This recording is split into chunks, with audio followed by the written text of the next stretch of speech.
Hello, and welcome back to the King James Bible Sunday School channel on YouTube and Rumble, and to our day by day devotional taken this year from the Checkbook of the Bank of Faith by Charles Spurgeon.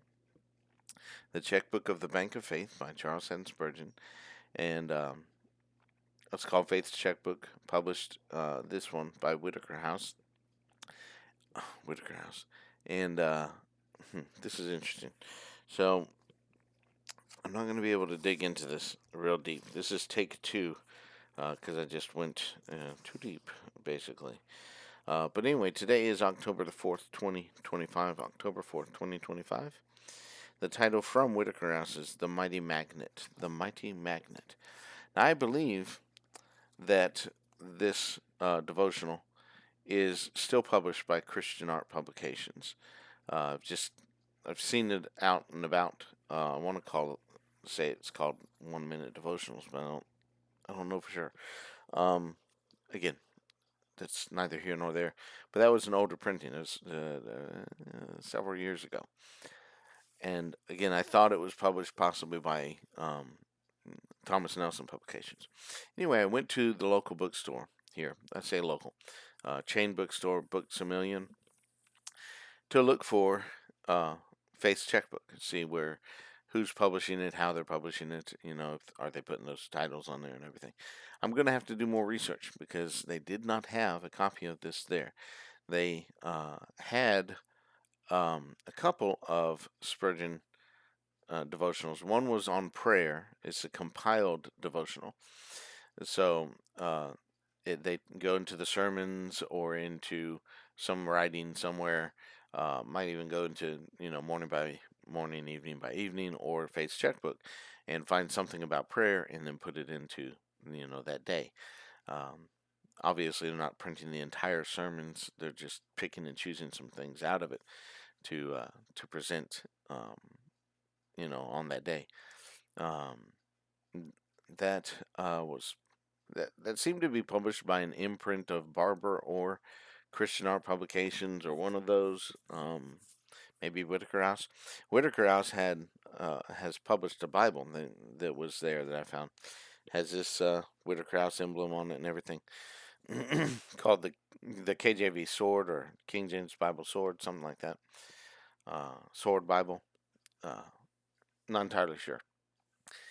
Uh, Now I wouldn't buy that one because it was a bonded leather edition. I may look for it some other way.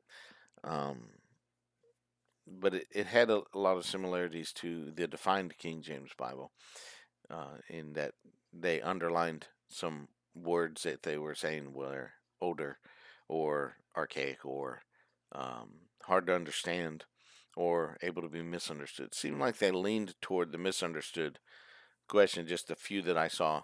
And I was like, that's not really hard to understand. And why are you, redefining a word that's that simple to comprehend? It seemed to lean toward that idea that that there's misunderstood words in the King James Bible because you have different definitions for words. Okay, excuse me, but and I mean along the lines of like Mark Ward's claims. Mark Ward's way off base on his claims there, but trying to stay as close as I can. So the one on prayer looked like an okay devotional, but it was obviously compiled after Spurgeon's passing. Spurgeon produced, and as far as I know, it's just these: the morning by morning and evening by evening, and Faith's Checkbook. All right, Faith's Checkbook more as a supplement to the others, not to replace it or anything, not to be um,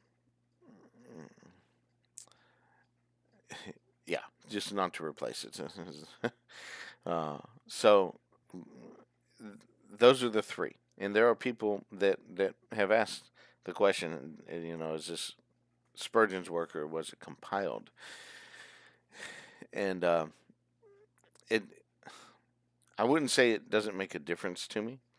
Uh, Obviously, I understand the idea. It's like, did Spurgeon work on something, or did somebody take from his works and pick and choose what they wanted to? because you can do a lot of things with that, and a lot of editing that you know benefits a certain idea. And the question is whether Spurgeon agreed with that or not. So uh, that's all well and good and fine. There's lots of different compilations, but his sermons are certainly available still, and his works are still available. Um, but in the bookstore, like I said, there's that one that was compiled. I think there was another one, um, but I'd have to go back and find it again and to see it. But it would have been a compiled one as well, and it's possible that that one was using a different version of the Bible. In addition to that, and I did see a copy of Psalms. So it was really thin, um, being printed in fairly large size. The regular book size. Um, that was the Psalms with Spurgeon's commentary, some Spurgeon commentary on it. I assume, coming from mostly Treasury of David, uh, but I did say the other one, the first one that I saw was based on, not the first one I saw, but the first one that I saw that I would think about getting anyway was uh, Spurgeon on prayer and 365 days on prayer uh, by Spurgeon, uh, the one that was compiled. I'm not sure about the other one I believe I saw. And then this Psalms was in the Bible section, but it was the English Standard Version, and then commentary in the Psalms. Now, uh, that's obviously going to be a problem because Spurgeon did not use any of these modern versions that are out here now. He was alive during the time of the King James, and there's a variety of other people did sort of private, translations of sorts, or translated into commentaries.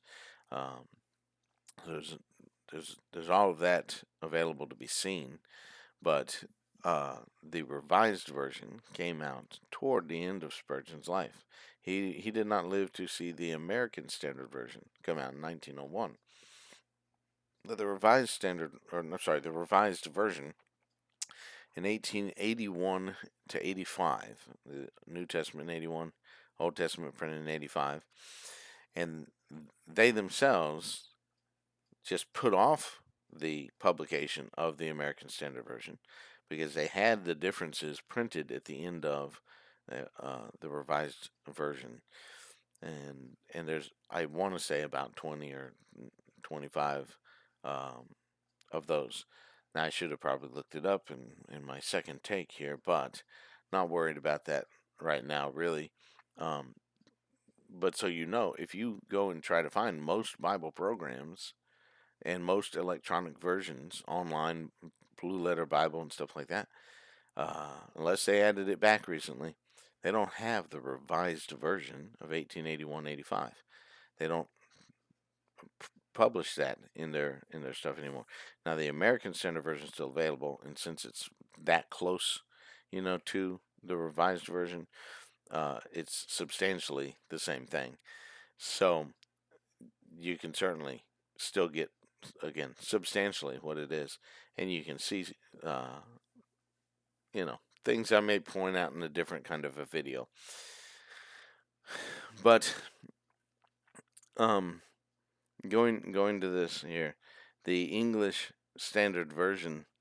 Uh, again, another thing that I saw at the bookstore, uh, and I'm throwing out a lot of things I wanted to say, but another thing I saw at the bookstore is they have done an edit of morning and evening. Uh, so years ago, they combined morning by morning and evening by evening into one, as morning and evening by Spurgeon, and they've re-edited it now. Alistair Bragg editing it, and he is publishing in the morning and in evening on a single page, and then the opposite page, same thing. Um, the older publications that I have that are even called updated in language, uh, they have the morning one page and evening the next page. So fairly thick book, nice little thick book. But the edited one kind of feels okay at first, as far as the um, quality of the publication. But to me, the print is off. There's something unusual about it. I just can't enjoy it. But I more don't enjoy it because in the preface it is specifically said, and because they're taking the English Standard Version and putting it in there. And the language is being changed from Spurgeon's language. Now, you don't need to do that, okay? And I'll come back to that in a second. But beyond that, he says that he took liberties in changing Spurgeon's text when there were differences that showed up because of the change in the translation. Now, they're admitting that this means they do not state the same things.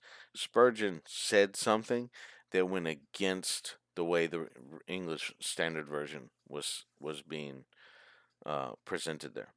All right, it's that simple. He said something that was in contradiction to what the English Standard Version says. All right, uh, so whatever that may be, somebody's going to check it out and compare the two, and you can get, I'm sure, morning by morning, evening by evening, or a very old copy of the two combined um, online at archive.org, and make that comparison between the new Alistair Bragg version and uh, the original. Now, I'm all for correcting misprints and from the press, correcting, you know, where the verses are, stuff like that, and any misquote of the verse, uh, that sort of thing. And I'm okay with you taking and looking at a word that Spurgeon used and saying that's old or that's British usage and it's this or that, and then putting a footnote on there saying, British use of this word in his time, or this story refers to something, in the British era. And, you have to have a historian knowledge of those things, um, or at least clarify those things. If you know what it is, then clarify that historically and make sure that it's presented properly as a footnote, and just say this is what is being said here. But to change Spurgeon's, you know, very carefully um, thought through words and phrases and things like that because of a change in the Bible translation that you're using, because Crossway uh, has the copyright on the English Standard Version. Why would you need to do that? They don't need to do that because they can print the King James Bible, you know. But they're trying to drive people toward an English Standard Version, which is not an English Standard. All right, it's been changed a few times since I think they're on the third edition, if I'm not mistaken, maybe fourth. Um, but significant changes between the two, or the two or three editions, and I think they're getting ready to put out another one. But anyway, uh, neither here nor there right this moment. We will come to those things at another time, another kind of video.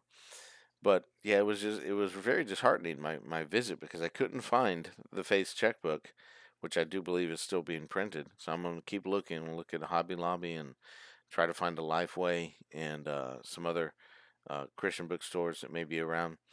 Um, we just are very limited in the bookstores around here, unfortunately.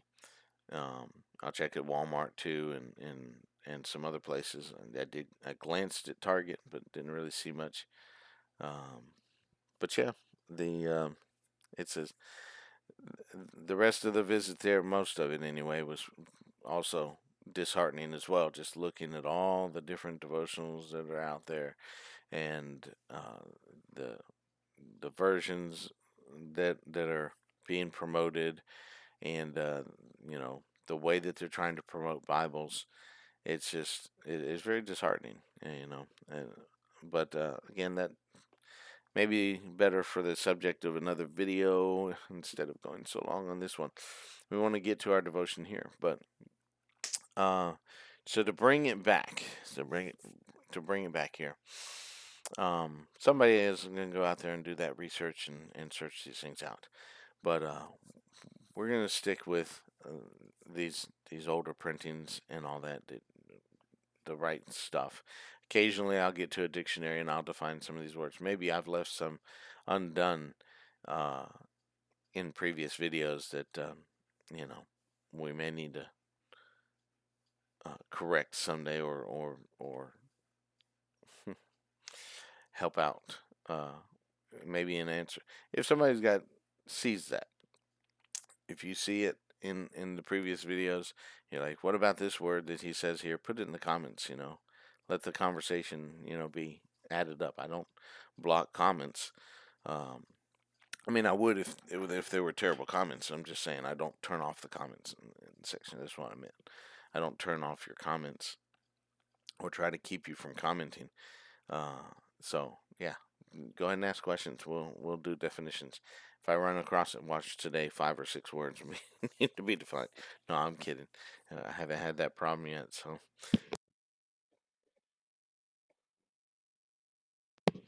sorry, excuse me. But let's get to our daily Bible reading so we can get back to our devotional. And first, our reading from our yearly schedule from John G. Butler. And again, today is October 4th, 2025. And the reading today would be Matthew chapters 5 and 6. Matthew 5 and 6. And then on tomorrow it would be Matthew chapters 7, 8, and 9. Matthew chapters 7, 8, and 9. And that gets us through the Bible in 1 year. And then we have our 6-month schedule. And today's reading for that is going to be Chronicles, 2nd Chronicles. I told myself not to do that today, and I went and did it. I said Chronicles, and just messed it up. Sorry. 2nd Chronicles, chapters 19, 20, 21, 22, and 23, and Acts chapter 13, verses 14 through 52. 2nd Chronicles chapters 19, 20, 21, 22, 23, and Acts chapter 13, verses 14 through 52. And of course, I've already mentioned the possible adjustments you could do. All right. And then tomorrow will be 2nd Chronicles chapters 24, 25, 26, 27, and 28.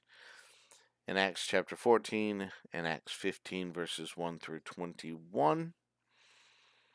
In 2nd Chronicles 24, 25, 26, 27, and chapter 28. And then Acts chapter 14 and Acts 15, verses 1 through 21. And again, you can make the same kind of adjustments if you're just trying to read one chapter, but that's okay. I'll leave it at that. Then we have our 3-month or 92 days. We're going through the New Testament. This is the recommendation mainly. Today's reading will be Matthew chapters 10 and 11. Matthew 10 and 11. And then optionally, you can read Genesis chapters 29 through 36.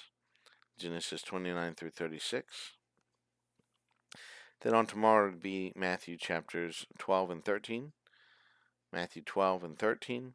And then optionally, Genesis 37 through 44. So if you want to get through the Old Testament as well in this 92 days, that's the schedule to follow. All right. So we'll be done with that. Now, I am doing, and I'd recommend if you want to kind of do a change up in the way you read the New Testament, I'm listening to Brother Lester Roloff from roloff.org, Family Altar Program. You look on that website in the menu, which is the lines on the page, toward the top in the bar. you follow that menu. I haven't done it on the laptop yet to download them, but uh, been going on my phone, so it's easy to do too. And listening to him read so far, up to today. I'm gonna right after I'm done here get to that.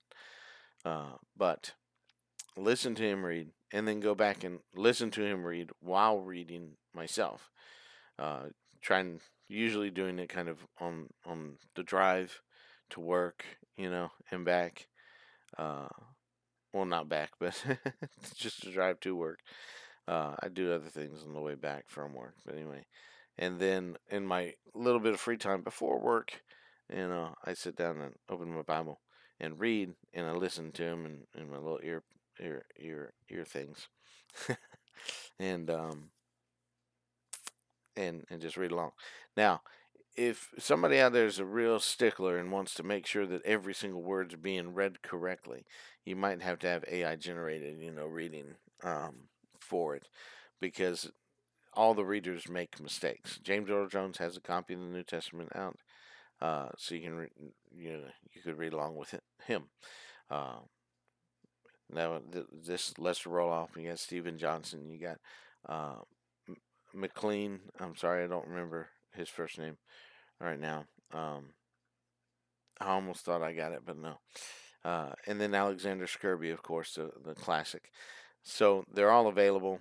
Um, like I said, there's AI versions out there now that are doing that, so you can read along with them. They would get precisely the words, at least the words that are inputted to them. So you have to make sure that they have a good copy of the Bible that they're reading from, the New Testament in this case.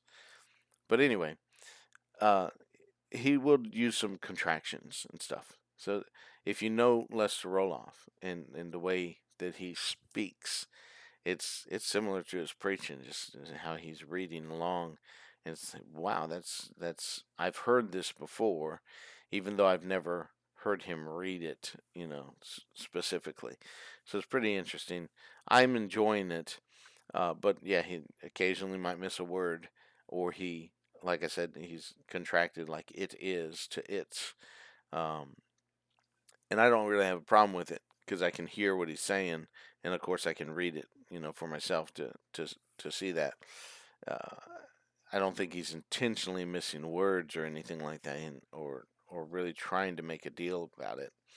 Um, instead of reading, for example, instead of reading Isaiah for the New Testament uh, way of writing Isaiah, or Isaiah, if you will, instead of saying Isaiah, he says Isaiah. He quotes it as Isaiah.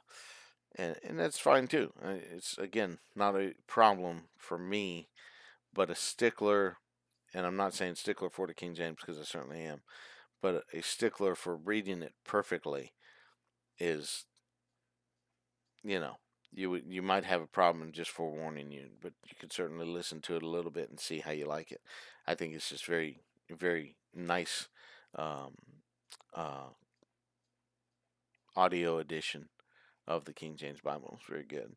He's not just trying to quote it from memory, which is what one gentleman claimed that he did through the Bible. And I'll leave that for any other conversation for another day, because I think we're near 20 minutes in. I'm not going to check the time because I'm scared. But anyway, um, our devotion is. Well, did I give you everything there? We got Matthew, um, the New Testament thing. Yeah, I said Genesis, right? 37 through 44. If you are going to do that on tomorrow, Matthew 12 and 13. Okay, just making sure I get everything covered here. Okay, the devotional now comes from John 12, verse 32. John 12, verse 32. And I, if I be lifted up from the earth, will draw all men unto me. And I, if I be lifted up from the earth, will draw all men unto me.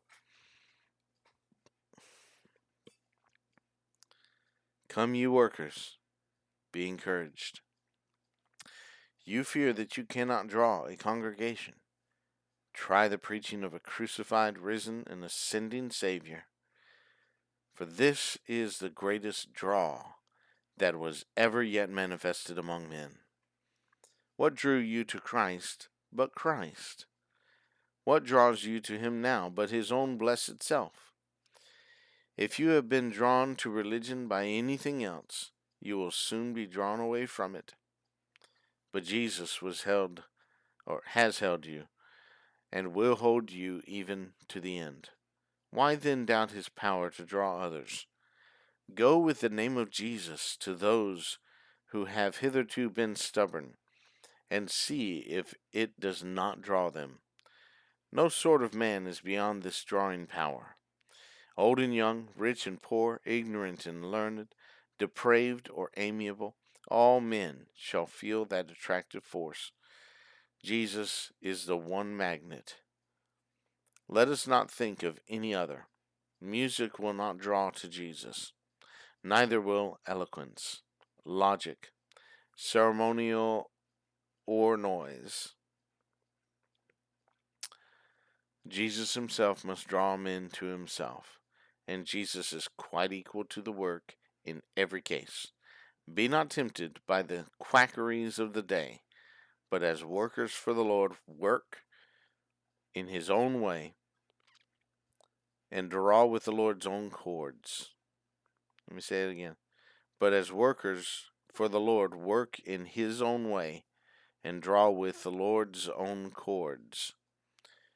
Draw to Christ, and draw by Christ, for then Christ will draw by you.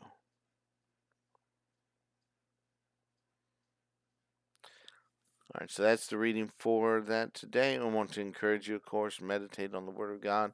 Consider that. I would love for you to meditate on that particular devotional. I can see the need for it. We need churches preaching the gospel. We want to draw by everything else. That's not the deal. Let's preach the gospel. Let's preach this thing right. Let's get this outreach back for those churches that are neglecting their duty, neglecting their calling. I think the Lord is standing by a number of churches with the threat of removing the candlestick. I think you need to take heed as fast as possible. Strengthen the things that remain and have a revival of those other things. All right. I'm going to leave it at that, and I hope that you're encouraged. That's an encouragement to me with the bookstore discouragements. I'm encouraged to just read that good old message from Spurgeon, the constant and consistent message he gave. But anyway, I'm going to leave it like that. I said I'm going to leave it and encourage you in meditating and worshiping Christ and living for him and fellowshipping with him today. Spend some time with him. And we'll see you again tomorrow for another day-by-day devotional. Bye.